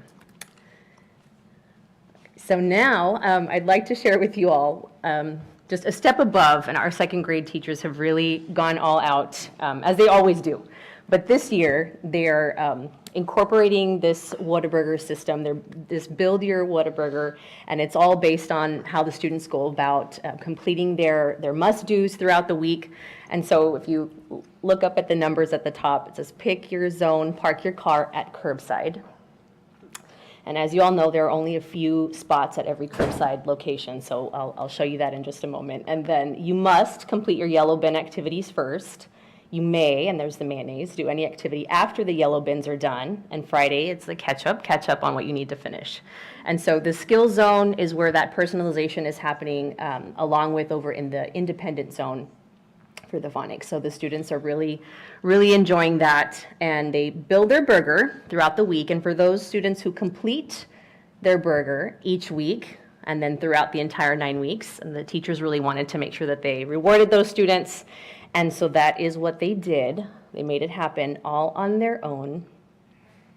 And I'll show you all a picture of them in just a moment. But this is an example of the curbside location at each of the stations. So the students take their cars and they park their cars there. And this is just a way to keep things organized, and it's a really creative way to make sure that the classroom is well managed. So they go about their weekly progress. Students are highlighted up on that wall there. And those who did so throughout the 9 weeks became a part of the Q1 lunch bunch. So you see those really big smiles. And it's not just because of the burgers. It's because of all the incredible things happening in the classroom, the relationships that teachers are building with their students. It's evident. Getting to see a few of our students as they achieved another level throughout that time with their teachers is pretty amazing. But that wouldn't happen without the teachers just wearing that pride on their face and us being able to hear it in their voices. It means a lot to the kids. And so with everything that blended learning brings, and our personalized instruction and the data-driven instruction and student agency, we really focus at our campus so much on the heart and the relationships, and that's a big part of everything we do, and we're very, very blessed to be a part of that. So thank you all.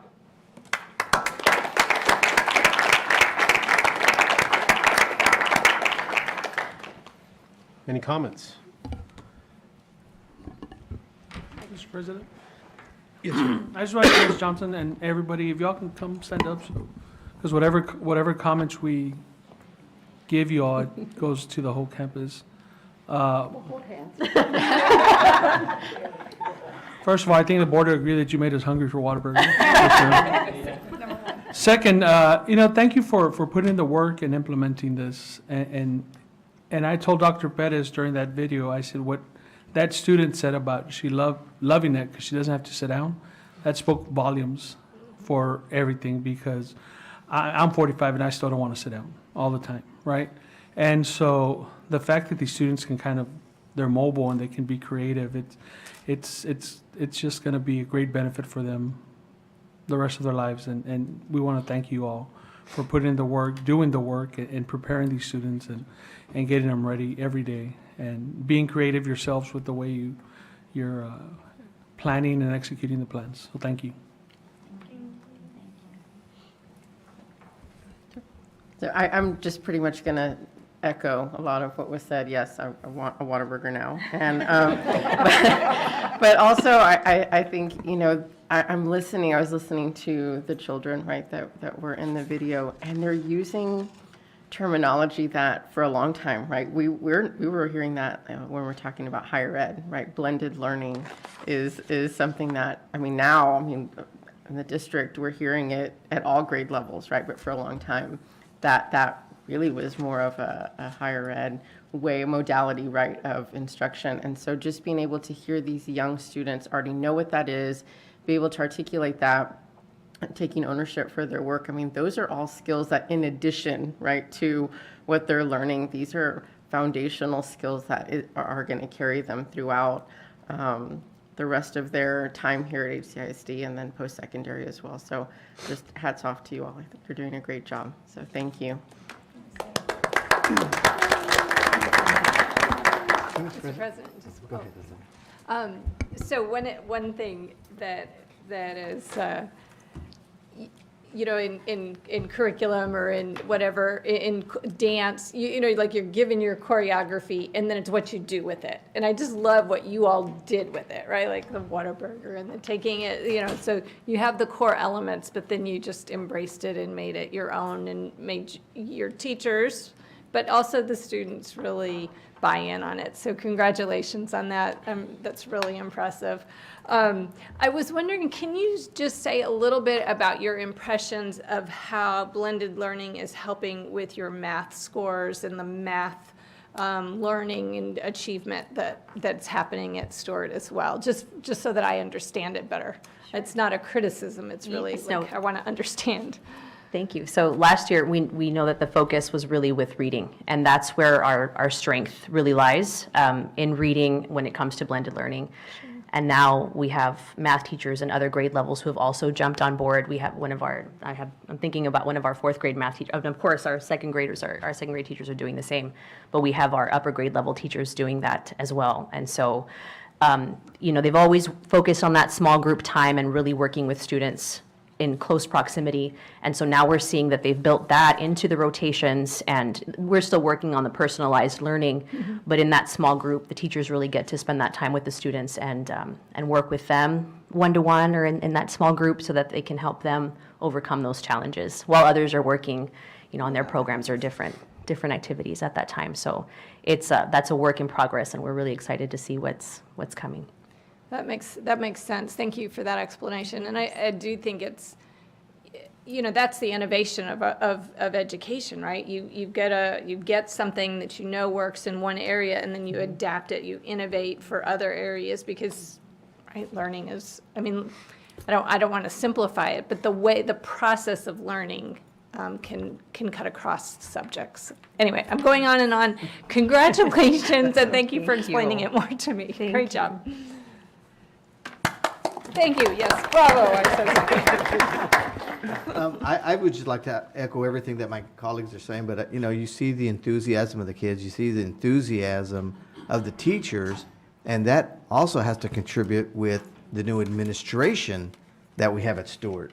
And so kudos to you as the leader, and then the rest of your administrators. So, we're seeing a big change. A different atmosphere, and you see it all the way from top to bottom up. So congratulations. Just a couple of words. Great presentation. Loved it. Loved your movie star, Ms. Rodriguez. Fantastic job. By the way, I'm biased. I got 2 kids at Stewart Place Elementary. I echo what Javier just said. The energy is totally different. The leadership, fantastic leadership from top to bottom. We're seeing it all the way to the kids. The kids are really enjoying being in classrooms. They Patrick loves Ms. Rodriguez and just adores her. Thank you for all that you do for, I know you're touching my kid, but I know you're touching all of our kids. And that's really a beautiful thing. It's hard to do for some people, but you have that gift, and I thank you. So thank you. Thank you.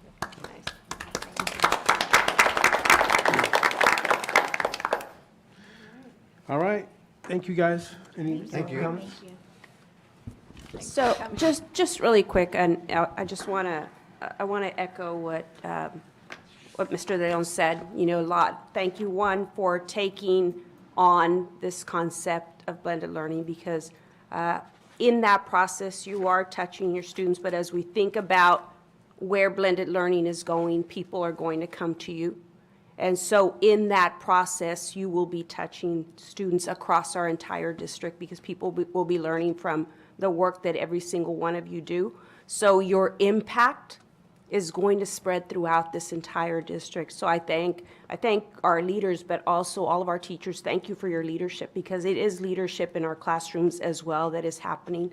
So I appreciate all of y'all. When we talk about our leadership definition of a heart for people and a commitment to excellence, that's exactly what is happening on your campus. So just echo everything that our board said, but just a special thank you for the work that you continue to do day in and day out for our students. Dr. Neal, I failed to mention something. Dr. Haruska, I just want to, without your support and your vision that you presented to us at Treasure Hills last year, none of this would be happen. So thank you, thank you, thank you, thank you. Thank you, guys. All right, on to item number 5, public comments for agenda topics. Do we have any? Make a motion for approval. Mr. President, It's a joke. Continue. there are no requests for public comments for agenda topics. Item number 6, Any public audience for non-agenda topics? Mr. President, there are no requests for a public audience for non-agenda topics. On to item number 7, approval of consent calendar. Mr. President, I move approval of consent calendar as presented. Second? All right, I have a, Mr. President, could I pull out item A? Sure. For comment? Do you want me to, do you want to vote first? I think I'm we not can, sure how it- we can comment during the comment section if you want, however you'd like, if you're okay with that. okay, yeah. You want to make, just have a conversation regarding it, or you want to actually table it? I just want to make some. So then motion Yeah. second, Okay. and now we're in comment. Motion by Dr. Pettis, second by I'll second it. Javier De Leon, and any comments? Yes, I All would right. love to, thank you. Perfect. So, thinking about November as just, a month of really thanks, right? It just jumps out at us as a time to give thanks. I wanted to mention 2 things. November 11th is Veterans Day. And so amongst us and in our community and in our country, it's a time to really honor those individuals who stepped forward to protect our nation and, with bravery and decency and commitment to the freedom of our country, and sometimes gave the ultimate debt. And so just wanted to give thanks to the veterans in our community. And I know that our staff, students, and our board and community just recognize their valor and sacrifice. And then another comment around American Education Week, which is the following week, so that November 14th through 18th. It's just a time where, as a community, we can take a moment and pause and thank all of the people who make up our education for our children. There's certain days, and the kickoff day is November 14th, and that's Family Day, or that's the 14th, and Family Day is November 15th, right? There's not education without our families joining us and supporting that. Educational Support Professionals Day, our paras. What would we do without that group of professionals on November 16th? Educator for a Day, November 17th, and substitute educators. And as we've gone through COVID and everything else, it just makes us even more thankful for the substitutes who have stepped in as well. So what a system, what a team, and I just want to encourage our community. I know our board, we will take time to thank the students, staff, and parents to recognize American Education Week. Yes, and I think it's appropriate now to just recognize Dr. Pettis for his service. Absolutely. Thank you. Thank you, sir. Any further discussion? All those in favor say aye. Aye. Aye. Any opposition? Motion carries. All right.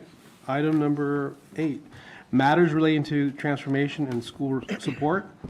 Item 8A, Transforming Teaching and Learning Committee Report. Dr. Noyola. Thank you, Dr. Muniz. So on Tuesday, November 1st, we had our Transforming Teaching and Learning Committee, and we had 2 topics that really are exciting topics as we look at the direction of our school district. The very first one certainly was exciting as we think about the future of HCISD. During that presentation, Dr. Veronica Corton shared with our board the process that we went through as we have launched strategic planning for this school district. In that process, she shared how we came about generating data to really guide our discussions. Some of the information that was shared was that through this process, we actually had 4,000 of our stakeholders participate in giving feedback, because we can do nothing unless we have that feedback from our community. We thought we had done an amazing job with our first strategic plan when we had 800 participants. And this go around, we have 4,000, and so that voice is going to be valuable as we start to craft our strategic plan. We took some time to share the core beliefs that were developed by that strategic plan committee. They went through the process of developing a learner profile, as well as drafting some goal statements about what will we be doing as we move forward. Critical was the connection between our core beliefs and what those goals are, and really analyzing, are those aligned? Because at its core, it's going to be those beliefs that drive the work in our district. We still have work to do in that strategic plan. These were the first 2 days. Our goal is to bring that strategic plan in its entirety to the board in February.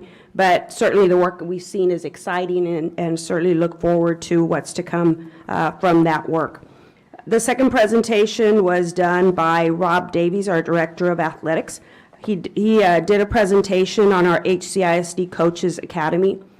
Certainly as we talk about our leadership definition and our heart for people and commitment to excellence, that transcends not just the classrooms, not just our administrators, but every individual across our district, inclusive of our sports coaches. And so Coach Davies or Rob Davies shared what that work looks like. He was accompanied by Sandra Flynn and Luis Solorio, who have been integral parts in carrying out this Coaches Academy. He shared a little bit about what that looks like.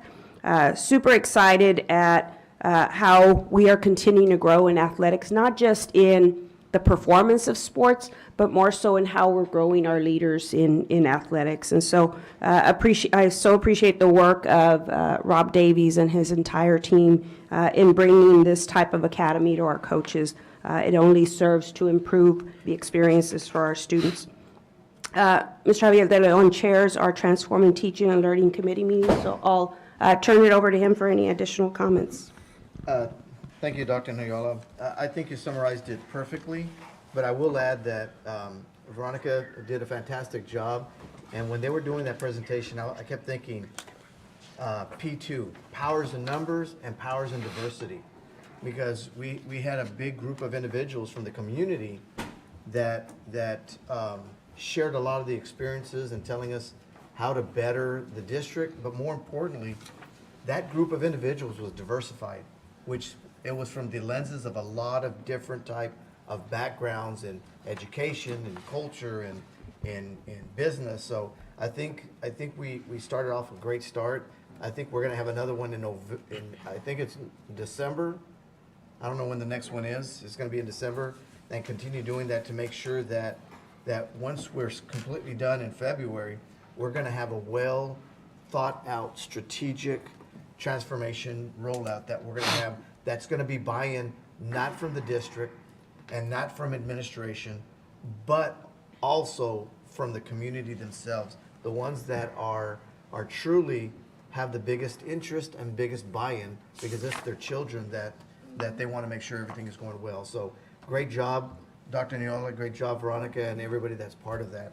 And then finally with the Coaches Academy, it was a great presentation where we're making sure that everybody's being cross-trained, everybody is being mentored, and Coach Davies and Sandra Flynn doing something that many other districts in the Valley aren't doing, which is building one within our own, and two, making sure that we're all getting that much better every single day. So it was two fantastic presentations, and we're just very, very lucky to have the administration to spearhead and make sure that HCISD is being better every single day, better together. So thank you. Thank you, Mr. De Leon. Item number 9, there is no topic there. Item number 10, matters relating to business services. Consideration and approval of 2021-2022 independent financial audit. Julio Cavazos. Yeah. Thank you, Dr. Muniz, Dr. Noyola, board members. Agenda item 10A is consideration and approval of the 2021-2022 independent financial audit. Quentin Anderson from CARS, Rick and Ingram discussed the audit with the committee. He is here to brief the board, just to go over what we spoke in the committee. Very brief. Thank you, Mr. Anderson.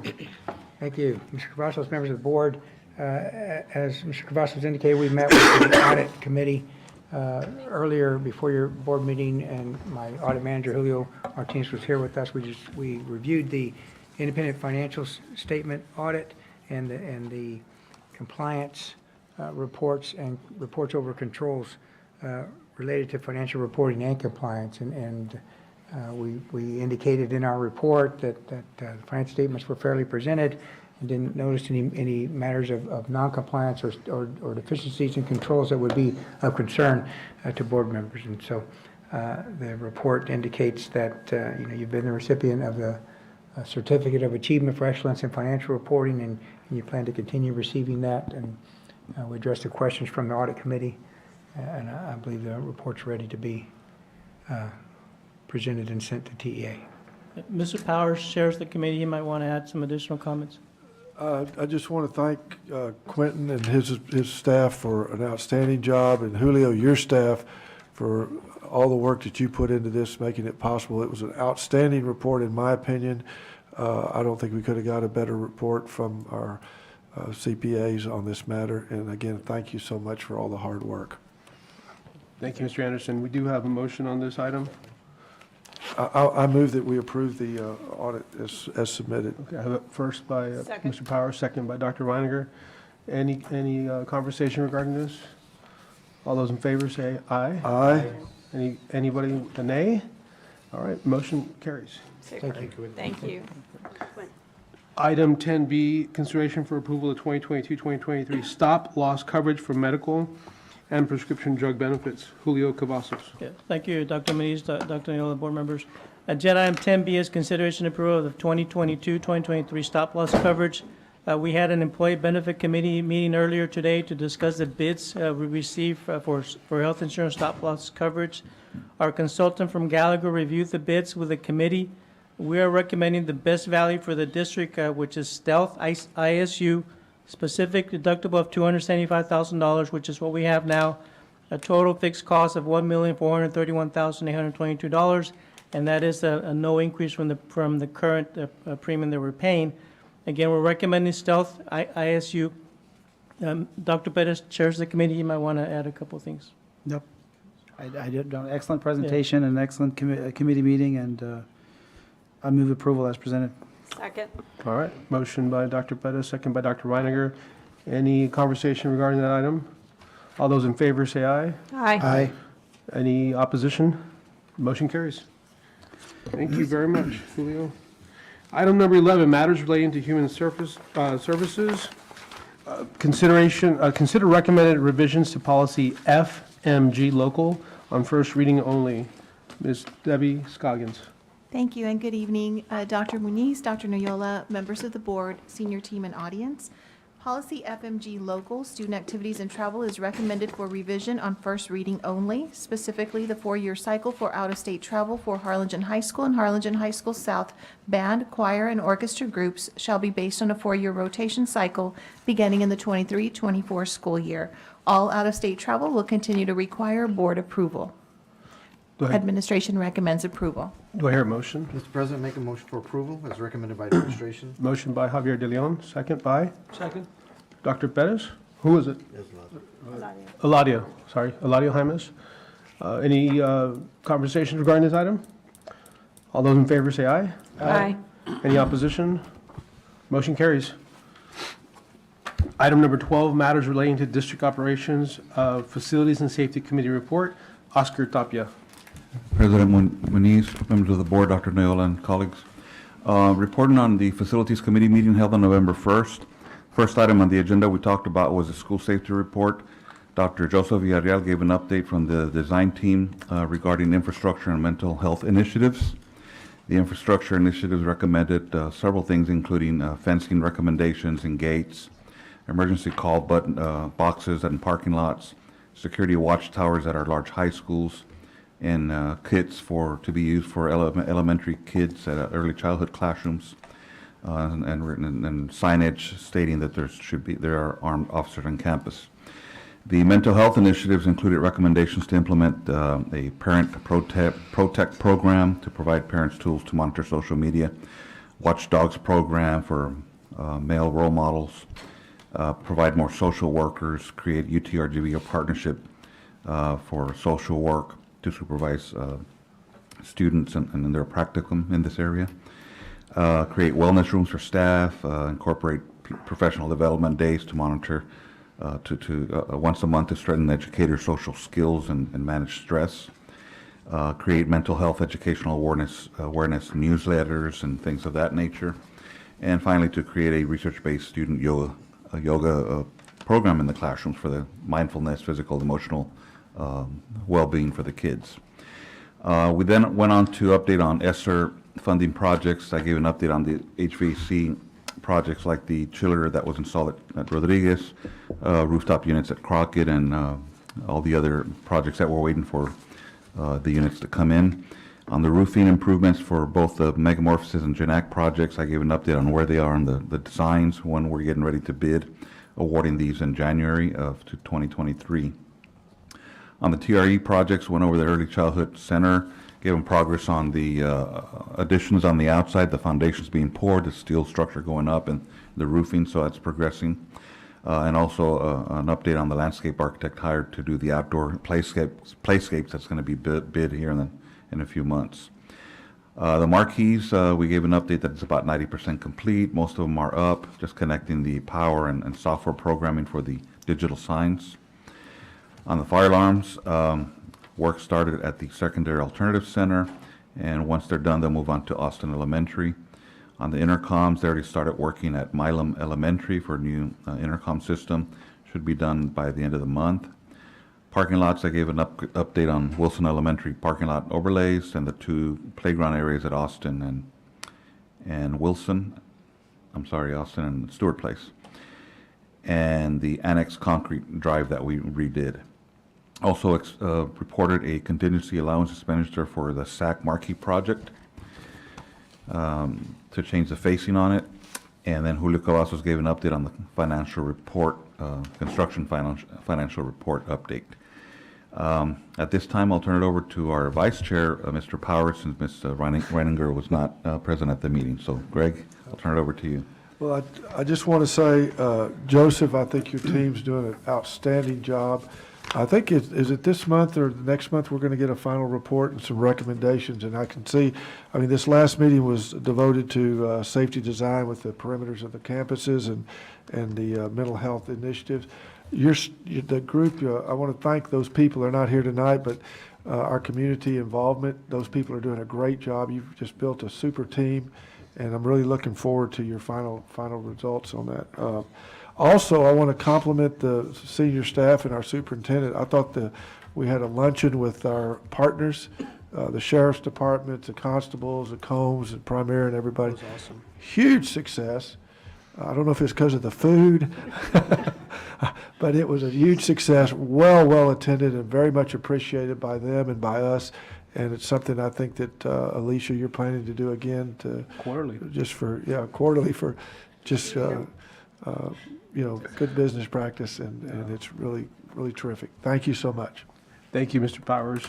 Thank you, Mr. Tapia. At this point in time, we're at number 13, and we're adjourning into closed or executive session pursuant to Texas Government Code Sections 551.071, 551.072, 551.074, and 551.082. The Opens Meeting Act for the following purposes: discuss employment of teachers and other professional staff. We will reconvene in just a moment. We are now in closed session.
couldn't write it in.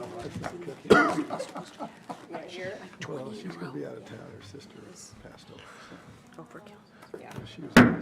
All right, we are reconvening into open session. The time is now 7:54, and we are at 14A, considering employment of teachers and other professional staff. Mr. President, I'm making a motion to approve the employment of teachers and other professional staff as discussed in administrative. Thank you. I executive session. have a motion by Eladio Jaimes. Second. I have a second by Dr. Gina Cano Monreal. Any discussion? All those in favor say aye. Aye. Any opposition? Motion carries. The time is now 7:55, and this meeting is now adjourned. Let's go look.